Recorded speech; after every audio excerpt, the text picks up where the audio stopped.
Law of attunement. Think evolved. Welcome, evolutionary. I am so crazy excited to be here today. Happy 2021. Now today we're going to go down a couple rabbit holes, and of course I love rabbit holes, as you know, because my guides kind of like push me up or walk me up to the edge, so they kind of like, oh, look what's down there, and they kind of give me a little nudge. So today we're going to explore some things which I've never heard anyone ever talk about. Partially it's around thinking and where and how we think and what we think and how we look at the brain, because it's completely wrong. And then I also want to explore how time works and the construct of time, and no one scientifically or whatever, even metaphysically, has ever talked about time in the way that I'm going to talk about time in creation with you today. Because and I don't know if I even share this. Maybe like the CIA guys are going to come get me or something. I don't know, because this is like pretty cool stuff. Because it deals directly with the creation principle and tapping into the ether. So I'm going to talk to you a little bit more about that, but just at a very high level. And it's really cool, and I'm super excited to be here. So first off, let's talk about evolved thinking and where does thinking happen? Now that's pretty interesting to think about, pun intended, when you think about where does thinking evolve from, and I've talked a little bit about this at a few videos ago, because where does thinking begin, or a thought begin, and where does a thought end? Now when you think about thinking and the stores of memory and the access to all these different fields in which you find solutions, we begin to understand that thoughts interact within themselves, meaning that within a field, a thought has an ability to interact with other energetic frequencies to construct new probabilities. Now, what do I mean by that? So, and of course, one of the things that I teach is contemplative meditation. And so what is the purpose of really doing a true contemplative meditation? So when you're focusing on a mantra, let's say, you are kind of erasing or trying to erase thoughts from the mind with just one singular frequency. But what I like to do is be very contemplative. So it's kind of like the old school atom smasher, where you smash two atoms together. So I'm smashing thoughts together, if you will, in a contemplative type of manner to create a new force of energy. And so this is really what I'm talking about with thoughts interacting among themselves. When you can train and teach your thoughts, because you can, and actually because I'm introducing this to you, you already are doing this in a future self. I'm just helping you realize what you're doing in a future self now. Now, you know me, I'm always like talking in ways to present things to you because you're already aware of what I'm sharing with you. You are. Otherwise, you wouldn't be tuned in and watching this video, which is really cool because it's a process of self-discovery, of tying into your future self and allowing that future self knowledge to come back and percolate within this body avatar, this level of consciousness you're at now. So let's talk a little bit about thinking and where does thought originate. So the first thing I want to talk about is where are memories stored? Because even science today doesn't know where memories are stored. Now we've all heard, or at least I think we've heard, because I've talked a little bit about this, the toroidal field. The toroidal field is the electromagnetic field, I get a little excited there, that originates from your heart. And so every thought and memory and construct for all lifetimes, it's pretty amazing actually, are actually held within the toroidal field, or what I like to call it is the prayer field of your heart, because your heart is the seat of the soul. So it's not actually your heart, but your heart is the conductor of this force while in the human body. And so all memories and everything are actually collected and held within this toroidal field. So this is essentially your Akashic record, if you're familiar with that term. And so this is why people can read you and understand and see past lives and other things, because what they're doing is they are attuning into your field, because all data from all past lives, all future lives, is contained within your prayer field, your toroidal field, which is pretty cool to even think about. And just to kind of simplify it for a second, if you think about a hard drive on a computer, it could be a Mac, a PC, what doesn't really matter, is that where is the data stored? Well, it's stored on a hard drive. But what is the hard drive? It's basically an electromagnetic disk, right? So the electromagnetic field within the construct of the toroidal field, or that is the toroidal field, is the holder of all information. Now, that's point one that I wanted to share. Now, the second point I wanted to share, because some of you follow the law of attraction and other things, but I want to, based on those understandings, I think it's really important for you to understand how time works. And again, this has never been discussed, as far as I'm aware, anywhere. This is something my guides gave me, and it's really powerful once you understand the concept of how time works. So a lot of people will understand that time, and we're chasing time. So in the toroidal field, remember the toroidal field works like this. So a lot of people, when they are going after goal, they're chasing a goal. They're chasing the lottery or whatever it might be. So they're up here at the cusp of the top of the toroidal field. So, but remember, because it's a toroidal field, it circles back towards you. It always will come back towards you. So the main point I'm trying to make here is time moves towards you. Time does not move away from you. Time is not linear. Time is actually spherical, which is kind of crazy to think about. But you control the reality of time based on how you manage or maneuver within your toroidal or parietal field. So again, as you go up, you will see time or reality moving away from you. So that's why you always feel like you need to chase after something, chase after this goal. But once you begin to attune to and understand that the harmonics within the toroidal, the prayer field, are what they are, and how to navigate the prayer field, you begin to, let's say, send your thoughts out. You begin to understand how to attune to different things, so you're able to permeate, penetrate, and break through the different layers of dimensions of knowledge, of wisdom, to really capture whatever information or manifest whatever you want to manifest. And manifestation is actually interesting, because I've never heard anybody actually talk about manifesting in the right way. But really, manifesting is really the particle-ization. So I've talked about particles before, but more importantly, the space. But particles, or particle-ization, is the key to manifesting. So you're taking from the ether within consciousness, and you're actually particleizing something so that it manifests. And so you can actually play with this particle-ization in the sense of playing and influencing, let's say, consciousness within, let's say, a random number generator, the thing that helps people win the lottery. Who knew?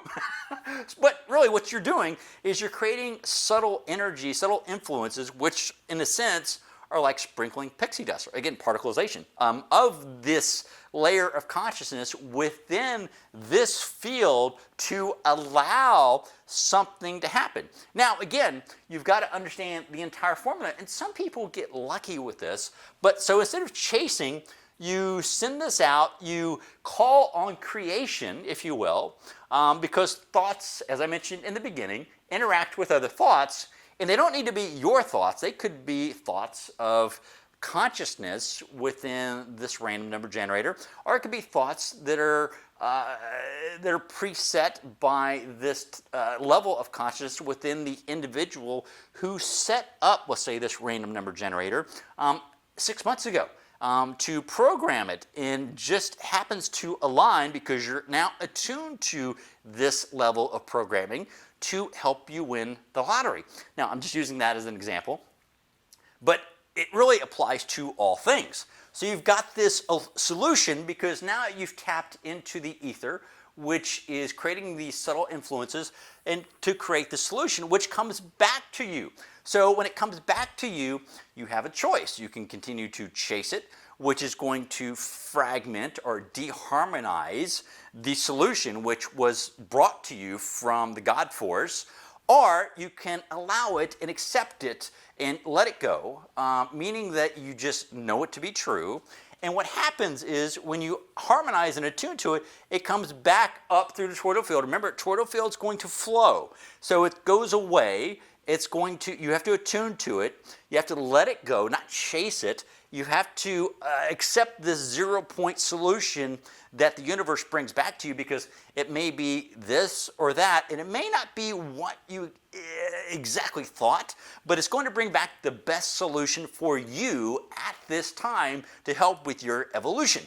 So once you attune to this, it returns back to you. So remember, it's going to always come back. So just like a sphere, this is really cool, because again, no one's ever talked about time moving towards you.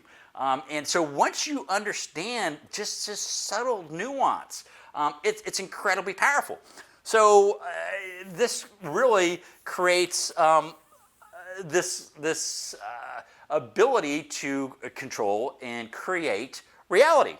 Okay, so that's great, Joe. So how does the brain fit in? Well, the brain, think about the brain and synapses firing as like a switching mechanism, meaning that just like on a circuit board, it's got switches, this and that, or the old school ones actually had switches, like mechanical switches that would turn on and off to allow the current to flow in certain ways. And that's, in a very simplified way, the way the brain works. So the brain actually, because the heart is the key to all this, but the brain, while in the physical avatar, and I'm stressing the point of being in a physical avatar, is the switching mechanism to allow memories and thoughts and this and that for you to remember and communicate within the physical construct of your avatar. And that's important to understand, because the brain is really nothing more than a switching mechanism, like a gear system in your head. And I can prove it. So if you look at the ancient Egyptians to them, which actually ancient Egypt, not the Egyptians that we think of today, but ancient Egypt was an Atlantean colony, and the Atlanteans also had this practice where they would actually scrape out the brain to make mummies and stuff after the avatar had transitioned, or the soul had left the avatar. So the brain is nothing. That's why I talk about the pineal gland not being really nothing. In the sense of it's important in the sense while you're here, but you can step into the etheric, and there's no crystalline structure within the etheric because you are all things. So it's very important to just understand the brain is nothing. The heart is everything, because the heart is the catalyst. It's the seat of the soul, which is incredibly powerful to understand.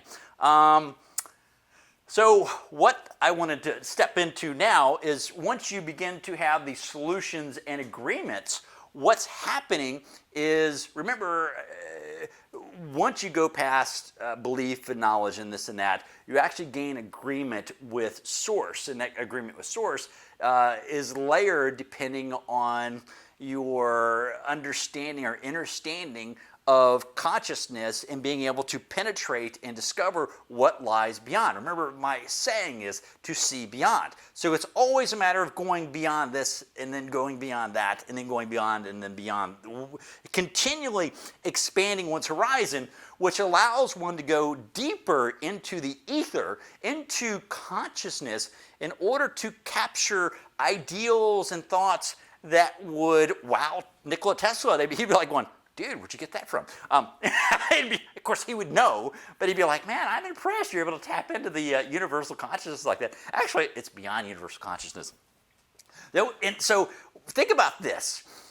When you die, and because I've had an NDE, but when you have a near-death experience, means you're dead, hence the term, but you come back. But when you're dead, and everyone I believe or hope that is watching this has heard people talk about an NDE, so at that point your body's dead, your brain is technically dead, and there have been, sometimes you're not completely physically dead and you have an NDE, but sometimes you're completely dead, and then they're able to bring you back, including your brain.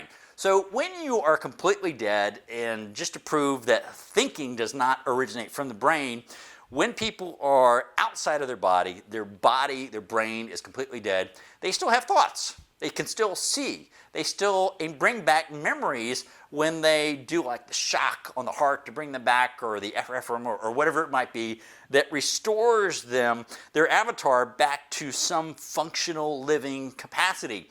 So, but all of that thinking actually happens outside of the brain. So my point here is it's really important for you to understand to, especially in 2021, to go beyond what you think, pun intended, it is possible, because where you are thinking is not where you are thinking. You are thinking beyond the construct of your brain. You are tapping into, or I should say, you are tapping into, but you have the potential to tap into more than you could ever imagine from the construct of consciousness. And this is very important as I talk about the gate was opened in 2012. And of course, as the Mayans talked about, this was the beginning of an influx of energies on this planet. And as of 12/21 of 2020, which just happened a few days ago, the gate was wide open. So we are in this huge transitional energetic period. This is why the crazy is going on Earth right now. And it's really exciting to watch, because I'm sitting here watching the US presidential election, eating popcorn, going, this is great. I'm seeing all the crazy stuff. Now, I know it's scary for some people, but trust me, we are going through this tremendous evolutionary cycle, one that we haven't seen on this planet in 6,000 years. And that's exciting that you got a ticket. And I think I mentioned this in my last video. This is not the first time 8 billion people have been on this earth for this event. So this is an event that has the viewership, the pay-per-view, if you will, for the entire universe is watching right now what is happening on Earth. And you and I have a front row seat. We're actually in the game. It's not even like we're on the sidelines. We're in the game, and that's super exciting. So remember, you are have the ability to tap into and go beyond. So when attuned, your thoughts, you can, again, penetrate, permeate, pass through, discover, pierce, see into, see beyond. You are the creator of your reality. Creation happens within you, your supporting idea of time. Now that's interesting to think about. Creation happens within your idea, within your supporting idea of time. I forgot the word. So again, creation happens within your supporting idea of time. So when you think about time, how do you think about the construct of time? So if you have this, let's say, size of a construct of time, what are the particle-izations of consciousness you're creating to fill that, and with what? Now, you can go deeper and deeper and deeper. So as we talk about go within, you can go so incredibly dense, or you can go beyond that, because again, once you realize that the construct of time is only tied to your mental construct of time, and once you dissolve that, you can stay within time-space, or you can go beyond time-space. And so when you go beyond time-space, this is when you allow your thoughts to wander. It's almost like, and I grew up with Labradors. So Labradors, we'd play, fetch. So we'd throw the stick, and the lab would bring it back. So this is essentially what you're doing is by attuning your thoughts. So by attuning your thoughts to a certain specific level or solution, you're allowing it to wander out into the universe, into the ethers, into creation, and come back with a solution that is right for you. And then you have to allow it to come back in. This is what I've called the 0 point within this construct of time-space. And then it enters into your toroidal field, your prayer field, coming back up into your heart to make this resonance. Now, and of course, some people force things which isn't in quite in alignment with who they are in their resonance within who they can become. And so they're entrapping themselves more into the mortal physical realm versus allowing themselves to move beyond the physical, tapping into something greater where they can just step into that next evolutionary state. I mean, and once you're able to do this and harmonize and understand that everything you are is a field interacting with other fields. I mean, the body, as we talk about, it's what, 99.999% space. And what's interesting about this space that is our body within the atom, the atomic structure, is Richard Feynman. He's a famous physicist. He talked about a teacup, teacup of space, empty space, has enough energy in it to fry or to boil all of the oceans on the planet, on Earth. So if a teacup of empty space has that much power, that much potential, think about your avatar, the body, with the empty space, the atomic structure within, or the empty space within the atomic structure of your body. How much power do you have? You have the power of, what does the Bible say about the mustard seed? You have the faith of a mustard seed, you can move a mountain. This is absolutely correct. Once you tap into your true God force and understand all of this, and step outside of time and space to bring the creation force back in through the ethericness, if you will, of the space within you, you have the ability to do anything. I mean, seriously, anything. And so we are really in training to become these great beings. And so as we evolve, we must always focus on who we are becoming in a goodly way so that we can always serve and be that person, that one for all, if you will. And there's an interesting, I've been contemplating this a lot lately. I was going back and forth between all for one and one for all. So I'm going to go on a little bit of a rant here. But all for one, meaning that everyone is together for one person. So everyone is giving everything to the one. But one for all, meaning that me and you are giving everything for the all, which benefits the all. And I thought that was kind of an interesting circular reasoning, going from all for one to one for all. And I've really determined that one for all, meaning me standing here for you, is I'm standing up for one for all. I'm standing up for everyone, just like you're standing up for me. And it's beautiful, as a matter of fact, because I got some really great questions from you guys over the holidays that I was answering on email and Facebook Messenger and all this sort of stuff. I mean, you guys are just brilliant with regards to the inquisitive nature and the quality of the questions. It reminds me of something Tony Robbins said 20 years ago. The quality of your life is directly tied to the quality of questions that you ask. So as you begin to ponder these things, contemplate, be that atom smasher and release this energy to help you expand and go beyond where you ever thought you could go. This is all really cool that happens within your supporting idea of the creation of time.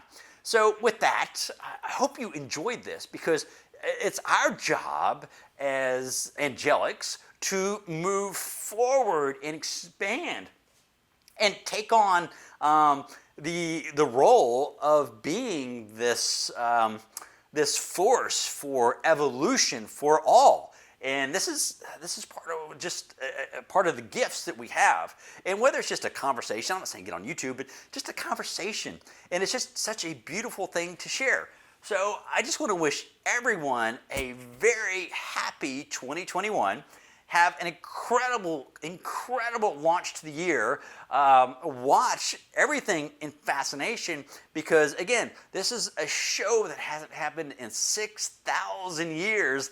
And to me, it's just amazing, mind-blowing that I am here during this great World Cup, Super Bowl type show that's, again, played once every 6,000 years. So we've now entered into the next 6,000-year cycle.